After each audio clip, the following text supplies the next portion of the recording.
Dice la leyenda que Sofía deseaba crear algo al exterior de la unidad, así que dio forma a una criatura sin la intervención del Dios Cielo y se ocultó tras él para ver lo que hacía.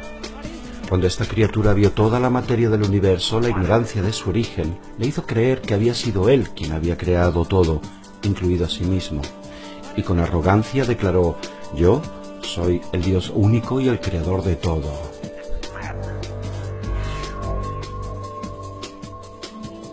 Su madre, inquieta al ver lo que había creado, ocultó al Dios rodeándolo de una nube y le colocó en un trono en el centro de esa nube cegadora para, en su aislamiento, dejarle crear un universo propio.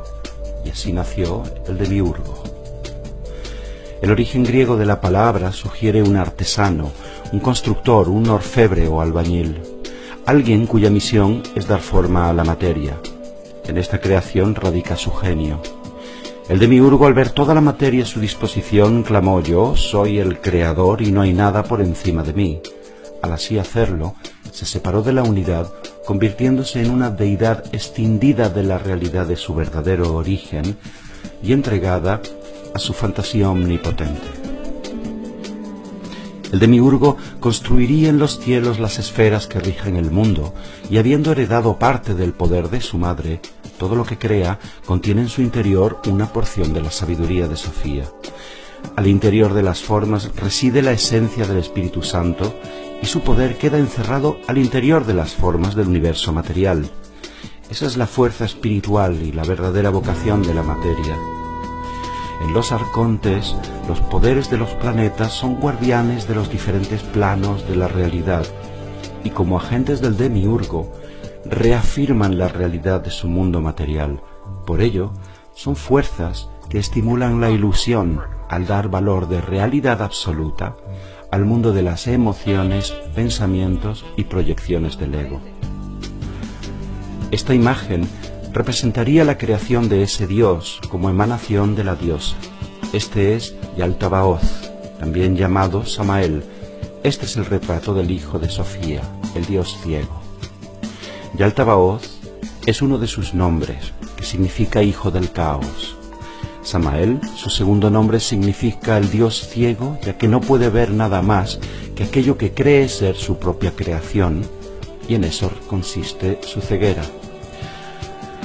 Nacido del pleroma, pero encerrado en su propia ceguera, terrible en su cólera y en la locura de creerse único y superior.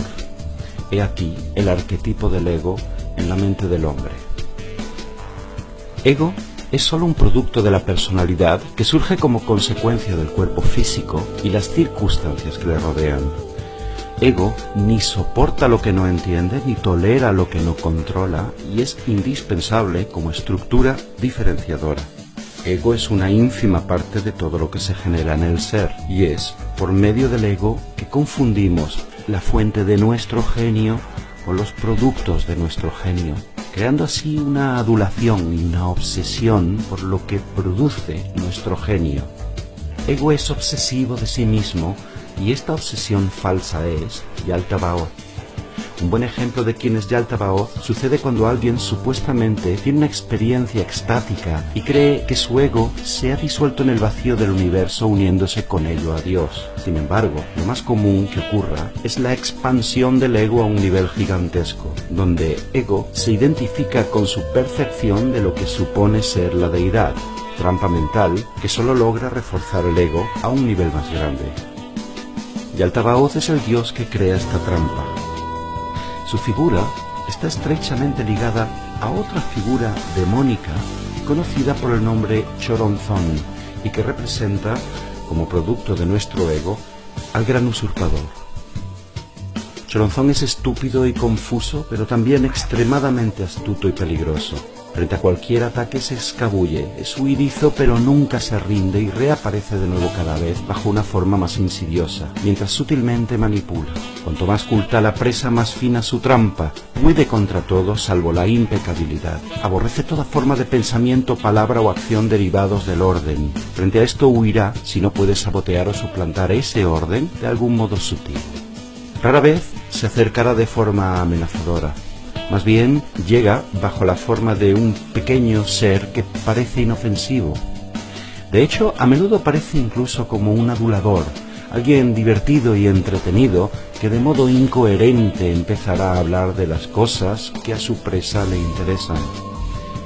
Y mientras ésta se distraiga prestándole atención, este demonio lentamente plantará las semillas de la disolución en su alma.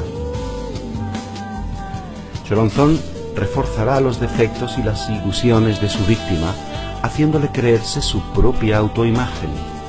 Actúa con tal sigilo y precisión que hace creer a su víctima que ella tiene su propia mente e imagen bajo control. Choronzón habita en el horizonte de la conciencia, en el abismo, en la sombra profunda. Para derrotarlo, el buscador debe aventurarse en la sombra, no sin antes consultar el oráculo.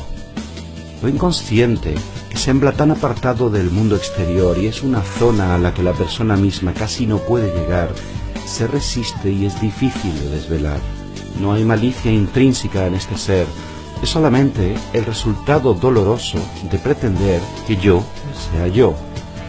El yo es una tentativa de aportar algún tipo de centro y es fundamental para dar forma al mundo personal y sobrevivir a la hostilidad depredadora del entorno. Pero en el yo no hay en realidad un centro, sino dispersión. Este demonio es también llamado el señor de la alucinación, el creador de todos los espejismos ególatras. Su truco más genial es el de hacernos creer que debemos trascender el ego para ascender a un plano superior de conciencia, y para ello crea términos entre los planos espirituales y materiales, o entre el bien y el mal. Es un truco, pues todos los planos y planetas son parte del astuto escenario ilusorio donde el buscador creerá siempre poder obtener una recompensa a cambio de su lealtad o sacrificio. Y eso realimenta el círculo vicioso del ego. La burbuja de la percepción nos encierra y simultáneamente nos permite entrever, a través del umbral de su mirada, la posibilidad de llegar a la raíz de lo que somos. La chispa de divinidad que carece de juicio, pues es la nacida del silencio.